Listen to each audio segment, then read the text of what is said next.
En abril de 2025, la muerte del Papa marcó el inicio de uno de los rituales más solemnes y herméticos del mundo, el cónclave.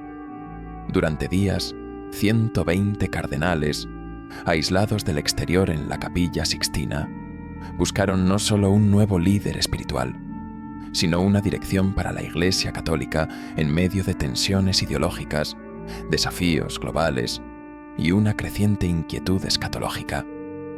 Entre humo blanco, nombres inesperados y símbolos cargados de historia, la elección del nuevo pontífice se convirtió en algo más que un evento religioso. Fue un espejo del alma del mundo. La madrugada del 21 de abril de 2025 amaneció distinta en Roma. Las campanas del Vaticano no repicaron. Las luces del Palacio Apostólico permanecieron encendidas más allá del alba. A las 5:43 de la mañana, la noticia se confirmó. El Papa había muerto. Sin comunicados floridos ni discursos emotivos, solo un boletín conciso del Vaticano rompió el silencio con una declaración que ya lo decía todo. La sede apostólica está vacante. La ciudad, acostumbrada al flujo incesante de peregrinos y la solemnidad de los rituales, quedó en suspenso. En la plaza de San Pedro, un puñado de fieles se congregó, algunos con lágrimas contenidas, otros rezando en voz baja. El aire, denso, parecía ralentizar los movimientos, como si cada rincón de Roma comprendiera que el tiempo, por un instante, se había detenido. El protocolo canónico más antiguo y estricto del catolicismo entró en vigor de inmediato. El camarlengo, máxima figura de gobierno en la sede vacante, fue el primero en ser llamado. En presencia de cardenales y médicos, se acercó al lecho mortuorio del pontífice. Con un pequeño martillo de plata, símbolo de su autoridad, tocó 3 veces la frente del Papa, llamándolo por su nombre bautismal. Al no obtener respuesta, pronunció formalmente las palabras que solo se escuchan en los interregnos más solemnes. Sanctitas vestra, vere mortus est.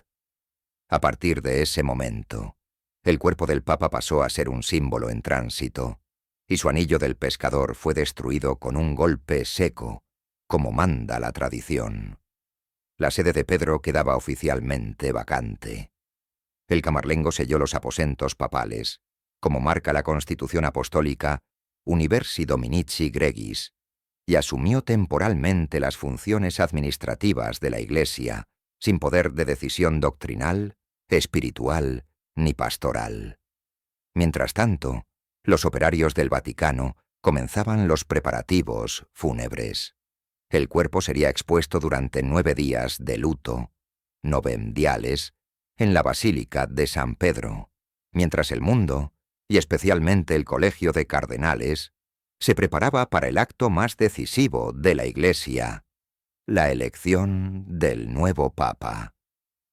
Durante los días que siguieron, los ritos y símbolos se sucedieron con precisión litúrgica.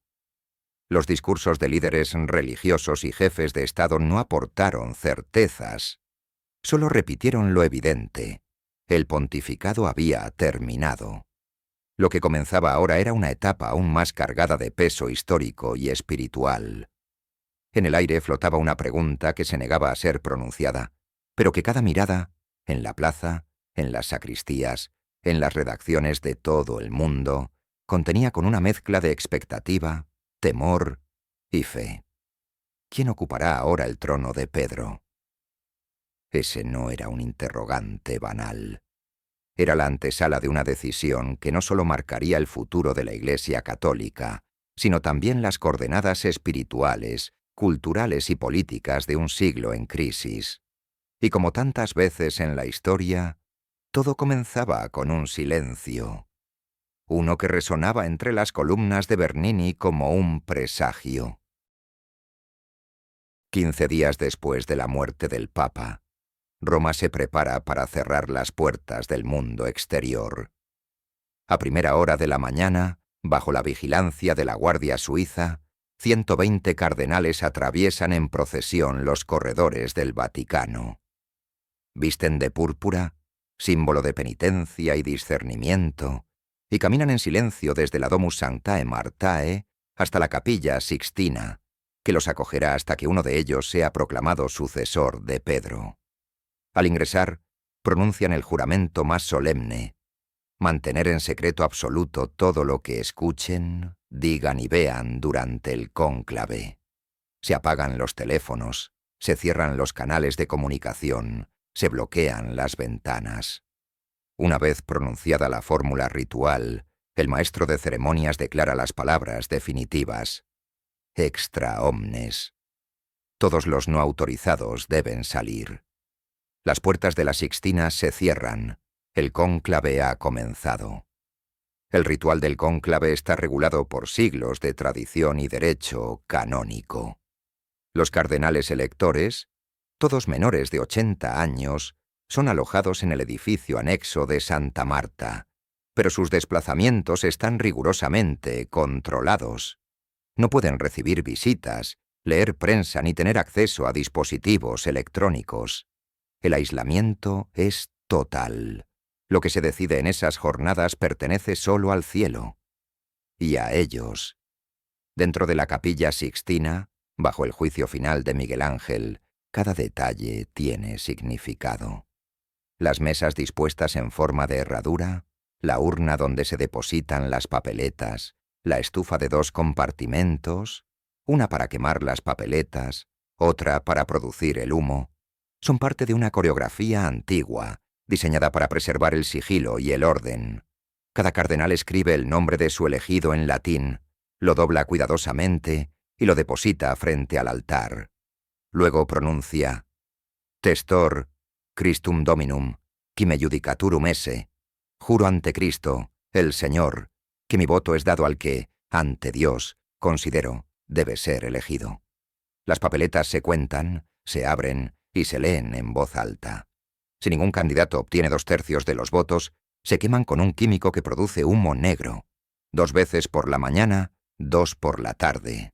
Así, el mundo sabrá si hay o no un papa. El primer día concluye con humo oscuro, elevándose desde la pequeña chimenea visible desde la plaza de San Pedro. No hay papa. Miles de fieles esperan en silencio, algunos rezando, otros simplemente mirando el cielo. Adentro, los cardenales regresan a sus habitaciones. Reflexionan, conversan en voz baja durante la cena. Ningún nombre ha logrado todavía consolidarse. Pero hay movimientos. Las primeras señales de alianzas comienzan a emerger. Algunas camarillas ya han identificado a sus favoritos. Otras intentan frenarlos. No hay discursos públicos, solo susurros y miradas, porque el espíritu sopla donde quiere. Pero la historia recuerda que incluso en el recinto más sagrado, la política también busca espacio. Mientras las velas aún iluminan discretamente los frescos de la Sixtina, un pensamiento inquietante ronda a más de un elector. El próximo humo puede ser blanco, o puede marcar el inicio de una fractura más profunda. La Capilla Sixtina, testigo muda de siglos de historia, contiene ahora algo más que oraciones. En las papeletas que se deslizan silenciosamente sobre el altar, no solo se escriben nombres, sino el modelo de iglesia que cada cardenal sueña, o teme, instaurar. Las primeras votaciones revelan fragmentación. Ningún candidato logra la mayoría necesaria, pero el patrón es claro. 3 nombres dominan el debate, cada uno encarnando un futuro distinto. En este teatro sacro, el cónclave se ha convertido en un espejo de las tensiones profundas que atraviesan la Iglesia global. No hay gritos ni protestas, pero en cada paso contenido, cada voto sellado y cada conversación al oído, se percibe la batalla latente entre pasado, presente y lo que algunos consideran un futuro inevitable. La división no es nueva, pero en 2025 ha alcanzado una intensidad particular. El primer bloque, compacto y disciplinado, apoya al cardenal Robert Sarah, nacido en Guinea, figura reconocida por su defensa férrea de la tradición litúrgica y su rechazo a las reformas doctrinales recientes.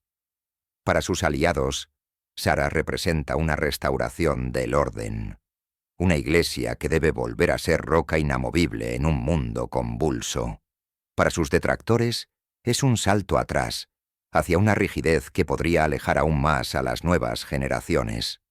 El segundo bloque impulsa al cardenal Matteo Suppiani, italiano, carismático, cercano a los temas sociales, el diálogo interreligioso y la inclusión de colectivos históricamente relegados. Para los reformistas, Suppiani es un puente hacia el siglo XXI, una voz capaz de renovar sin romper. Sus críticos, sin embargo, temen que su apertura erosione el núcleo doctrinal y diluya el mensaje espiritual. El tercer nombre en circulación es el del cardenal Peter Turkson, de Ghana. Figura moderada, símbolo geopolítico, respetado por ambas alas. Aunque no lidera ningún bloque, su nombre aparece cada vez con más frecuencia como opción de consenso. Su historia, africano, políglota, con experiencia en asuntos sociales y ambientales, lo convierte en un rostro posible para una iglesia verdaderamente global. Pero su neutralidad también genera dudas. ¿Podría sostener el peso de las reformas o las resistencias? Las votaciones se suceden, cada una deja un rastro. Sarah crece entre los tradicionalistas, pero choca con un muro progresista. Suppiani entusiasma a los reformistas, pero provoca reservas en los conservadores. Turkson asciende lentamente, como si se buscara una salida honorable al estancamiento. Sin embargo, las matemáticas no son suficientes. Las emociones, esperanza, temor, fe y duda, están tan presentes como las papeletas. En el quinto escrutinio, un cambio inesperado. Aparece el nombre de un cardenal hasta ahora mencionado solo en voz baja, apenas perceptible en los pasillos. Su perfil es discreto, su figura conocida pero sin estridencias. Algunos lo ven como un gesto de fatiga, el intento de escapar a la polarización. Otros sospechan una estrategia: empujar a un cuarto nombre para debilitar a los tres principales. En el interior de la Capilla Sixtina, el ambiente se vuelve más denso. Las facciones ya no son homogéneas. Algunos conservadores comienzan a buscar alternativas. Algunos progresistas perciben que su candidato no logrará el consenso necesario. Turkson, observado con atención, se mantiene en silencio, sus gestos imperturbables. Mientras el humo de la última votación del día asciende negro sobre el cielo de Roma, la división persiste. Pero también algo ha cambiado. Un nombre nuevo ha sido pronunciado. Por ahora, solo como murmullo.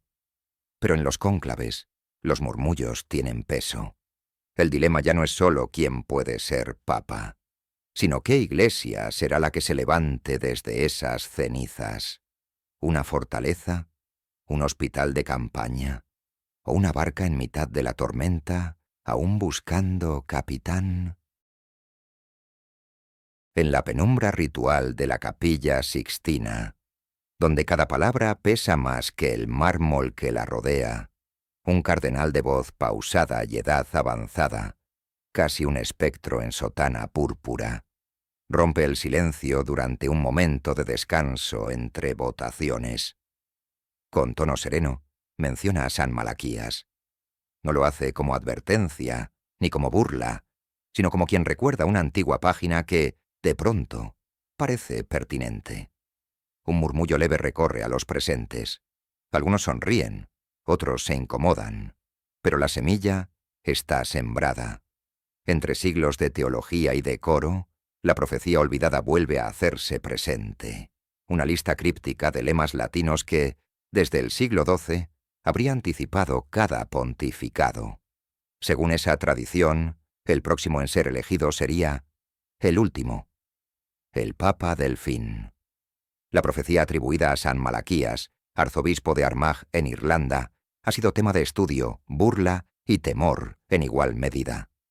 En ella, cada papa aparece descrito con una frase simbólica: Pastor Angelicus, Gloria Olivae, De Labore Solis.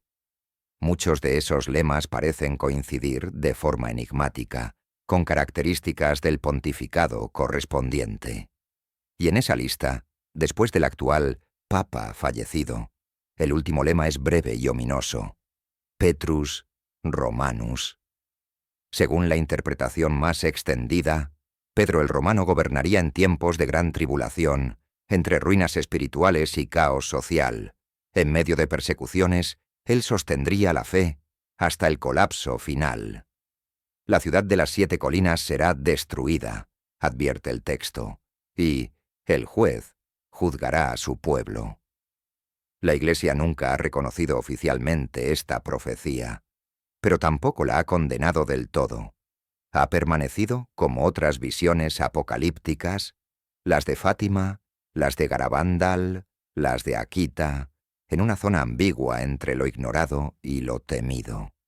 En el contexto del cónclave de 2025, en una iglesia que se enfrenta al éxodo masivo de fieles, los escándalos no resueltos, las divisiones doctrinales y un mundo afectado por conflictos, desastres naturales y una creciente indiferencia espiritual, el eco de Malaquías parece menos fantástico y más inquietantemente posible. La siguiente votación arroja un resultado inesperado. No hay mayoría, pero el nombre que había surgido como un susurro en la jornada anterior ahora se convierte en una tendencia real. Los cardenales empiezan a analizarlo, no solo por sus méritos, sino por su potencial simbólico. No proviene del bloque tradicional ni del progresista. Es un hombre de silencio, austero, de teología sólida pero sin confrontaciones. Algunos lo ven como la figura de equilibrio necesaria, otros como el candidato que evitará una ruptura. Pero alguien, en voz baja, señala otro hecho. Su nombre de pila es Pietro. Y aunque no es romano de nacimiento, ha servido décadas en Roma, conoce la curia y ha vivido en el Vaticano casi toda su carrera. La coincidencia no es suficiente para una conclusión, pero en la atmósfera densa del cónclave no es un dato menor. Al caer la noche, mientras la fumata vuelve a ser negra, Roma permanece en silencio.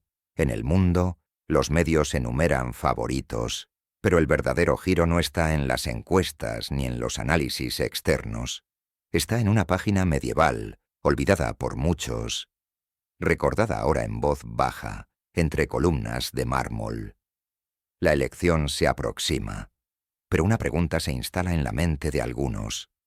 ¿Están eligiendo un papa o están cumpliendo una profecía? El 3 de mayo de 2025, a las 18:47, una columna de humo blanco emerge de la chimenea de la Capilla Sixtina. Primero tenue, después más espesa, más clara, más incuestionable. Las campanas de San Pedro resuenan con lentitud solemne y una oleada de expectación atraviesa los miles de fieles que colman la plaza. El mundo entero gira la mirada hacia el mismo punto. Lo que ha sucedido dentro de los muros vaticanos está sellado para siempre. Solo una verdad atraviesa el silencio. Tenemos nuevo papa. En el interior, los cardenales han pronunciado las palabras formales «acceptasne electionem», y el elegido, tras unos segundos de quietud, respondió «acepto». Lo hizo con voz baja, sin afectación. Luego, un gesto contenido, casi imperceptible, mientras el maestro de ceremonias le preguntaba «Quo nomine vis vocari». Eligió un nombre que aún no ha sido revelado, pero el eco de esa elección reverberará en los años venideros. El nuevo papa es conducido a la sala de las lágrimas. Allí, en soledad, recibe la sotana blanca, el solideo, el anillo del pescador. Hay 3 tallas de vestidura papal listas, como es tradición, y una silla frente a un espejo. Muchos lloran allí. Algunos rezan, otros tiemblan. Es el momento en que la carga espiritual se convierte en piel, en ropa, en símbolo. El elegido es Cardenal Pietro Orsini, italiano, de 71 años, teólogo discreto, antiguo prefecto de la Congregación para la Doctrina de la Fe. Aunque no era el favorito de ninguna camarilla, su figura emergió en los últimos escrutinios como punto de encuentro. No por carisma, ni por fuerza doctrinal, sino por una calma incómoda, la de quien no aspira, pero acepta, la de quien carga con el peso no para reformar, ni para restaurar, sino para sostener lo que aún queda. El nombre elegido, Petrus II, es inaudito. Ningún papa, en 2000 años, había osado usarlo. Pedro, el primero, y ahora otro Pedro. Un gesto que muchos ven como continuidad radical, otros como advertencia. En el balcón central de la Basílica de San Pedro, el cardenal protodiácono aparece ante la multitud expectante y pronuncia las palabras milenarias Annuntio, Vobis, Gaudium, Magnum, Habemus, Papam. El resto de la frase se pierde en el estruendo. El nombre llega después. Los murmullos se convierten en gritos. Un nuevo papa, un nuevo ciclo. O quizá el último. Cuando Petrus II aparece en el balcón, la plaza calla. El contraste es absoluto. Un silencio tenso, reverente. Su rostro es sereno, impenetrable. No sonríe, no parece estremecido. Mira, como si escuchara más que viera. Sus primeras palabras no son improvisadas. No saluda al pueblo con efusividad. Comienza directamente con la bendición. Urbi et Orbi, benedictio Dei omnipotentis. Es un mensaje claro. El tiempo de las palabras se ha reducido. Solo queda el gesto, la plegaria, el misterio. El mundo observa. Algunos celebran, otros no entienden. Hay quienes sienten alivio y quienes sienten que algo demasiado grande ha sido movido. Pero en ciertos círculos, entre historiadores, profetas marginales, creyentes obsesivos, se reactiva una vieja línea de texto. In persecutione extrema, SRE, sedebit Petrus Romanus. ¿Ha comenzado el renacimiento de la Iglesia? ¿O su epílogo?